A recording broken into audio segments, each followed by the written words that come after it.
Hi, welcome back. So in today's video, we will learn about Dijkstra algorithm. So let's see what we have got for you in this video. First of all, we will see the aim of the algorithm. Then I'll explain the algorithm using a graph.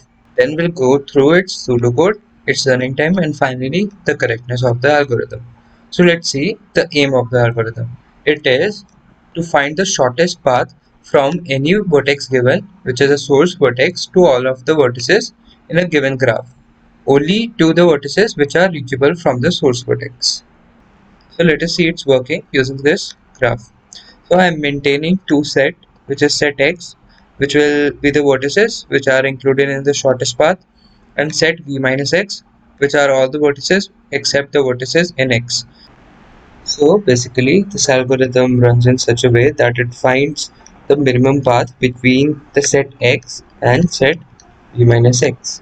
So this Boolean array will help me to know that whether a vertex is in set x or not, and this distance array will store the distances of each of the vertices which are connected to the source vertex using some path. So here I am selecting A as the source vertex, marking it as true in the Boolean array as I have included it in the set x and its distance is 0. So the v minus x will contain the vertices b, d, e and c. So only b and d are accessible from A using this path or this path.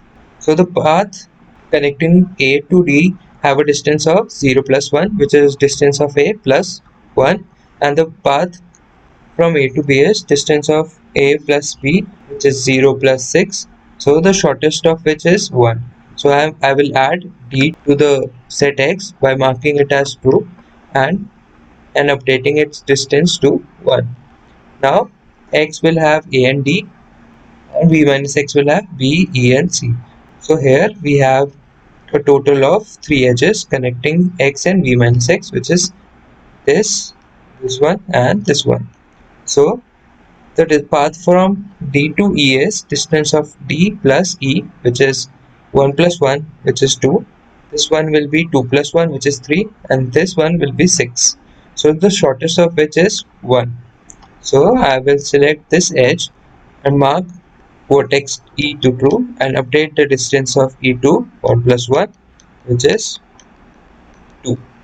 Now in V minus X we have total of 2 vertices, which is B and C, and the edges which are connecting the set X and V minus X are this edge connecting D and B, connecting E and B, and finally connecting E and C.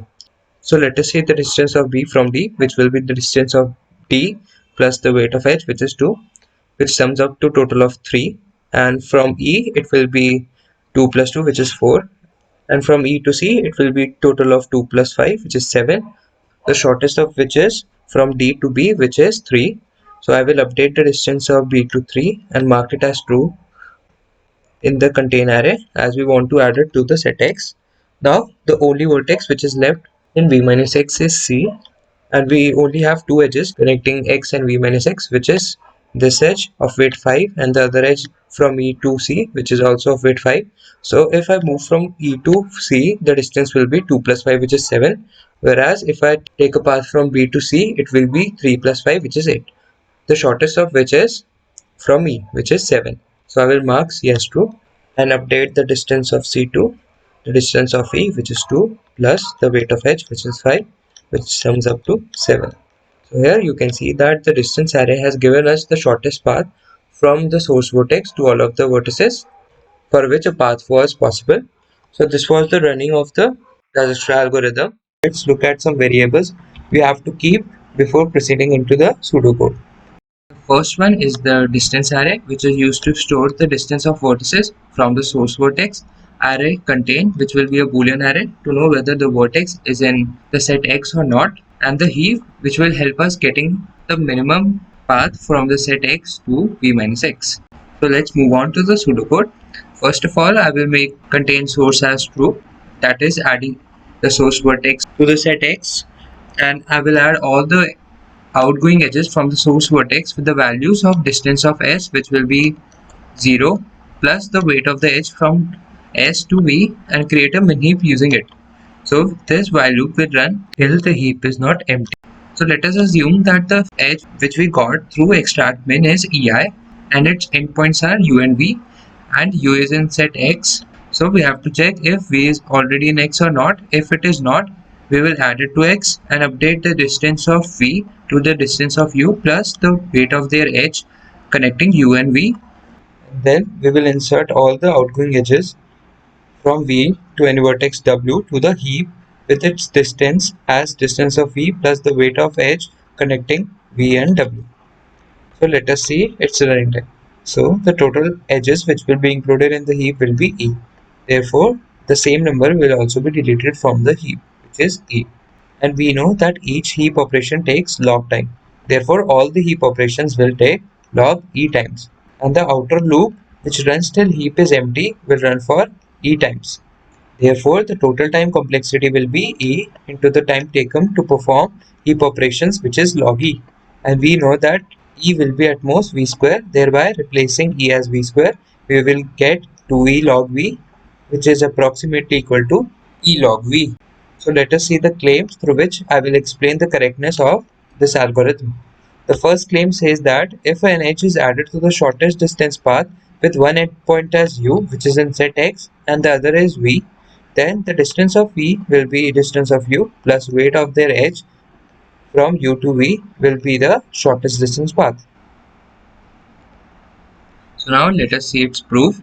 If I assume there exists a distance d, which was distance of u plus the weight of the edge connecting u and v, and it is not minimum, so then there must exist a path which is connecting the source vertex to v and has a distance smaller than that of d. Let it be p. So let us assume that the first edge which joins x and v minus x in the path p is a comma b, but we know that our algorithm didn't pick it over u and v, so here we can conclude that the sum of edges from a to v will be greater than that of sum of edges from u to v.